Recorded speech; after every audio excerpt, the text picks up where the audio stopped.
அழகே அழகு சீரியல்ல அடுத்து வர எபிசோட்ல நம்ம தங்கராஜ் இருந்துட்டு அவங்களுடைய மாமா கிட்ட போயிட்டு யார் யார் இந்த ஃபங்க்ஷனுக்கு வராங்க அப்படின்னு சொல்லிட்டு கேட்கவும், மதியோட வீட்டில் அவங்க அப்பா அம்மாவை வர சொல்லியிருக்கோம் அப்படின்ற மாதிரி சொல்கிறாங்க. இதை கேட்டோன்னே தங்கராஜ் இருந்துட்டு பரவாயில்லையே அவங்களுக்கெல்லாம் கூட சொல்லியிருக்கீங்க அப்படின்ற மாதிரி சொல்லிக்கிட்டு இருக்காங்க. அதுக்கு அடுத்து தான் வந்து பார்த்தீங்கன்னா உங்களை கூப்பிட்ருக்கோம் அப்படின்ற மாதிரி சொல்கிறாங்க. சரிங்க மாமா, அடுத்து யார் யாரை கூப்பிட்ருக்கீங்க, நம்ம குடும்பத்தில் எல்லாரும் போகிறோம் அப்படின்ற மாதிரி சொல்கிறாங்க. ஒரு பக்கம் பாக்கியராஜும் நம்ம மலரும் ரொம்பவே பயந்து போய் இருக்காங்க. அந்த நேரத்தில் நம்ம கோமதி இருந்துட்டு மலரோட வீட்லேயும் அவங்க தம்பியையும் அவங்க அம்மாவையும் வர சொல்லியிருக்க தம்பி அப்படின்ற மாதிரி சொல்கிறாங்க. இதை கேட்டோன்னு தங்கராஜ் வந்து பயங்கரமாக கோவப்படுறாங்க.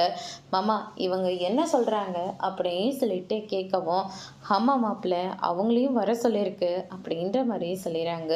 அப்போ எனக்கு பிடிக்காதவங்களாம் இப்போ உங்களுக்கு பிடிச்சவங்களா ஆயிட்டாங்கல்ல, அவங்க வரும்போது நாங்கள் எதுக்கு வரணும், நாங்களாம் வரலை அப்படின்ற மாதிரி சொல்லிடுறாங்க.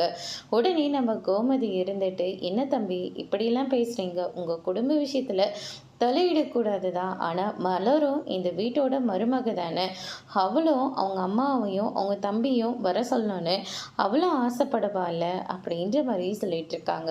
இந்த குடும்பத்தில் எல்லாருக்கும் முன்னாடி எழுறது மலர் தான், எல்லாருக்கும் ஒவ்வொன்றும் அவங்க கேட்குறது எல்லாத்தையும் செஞ்சு கொடுக்கறது மலர் தான். ஆனால் ஏதாவது ஒரு ஃபங்க்ஷன் வரும்போது அவங்க அம்மாவும் அவங்க தம்பியும் வரணும்னு அதை ஆசைப்படும்ல அப்படின்ற மாதிரி சொல்கிறாங்க. இதை கேட்டு தங்கராஜ் ரொம்பவே கோவப்படுறாங்க. அதோடு முடிச்சிருக்காங்க.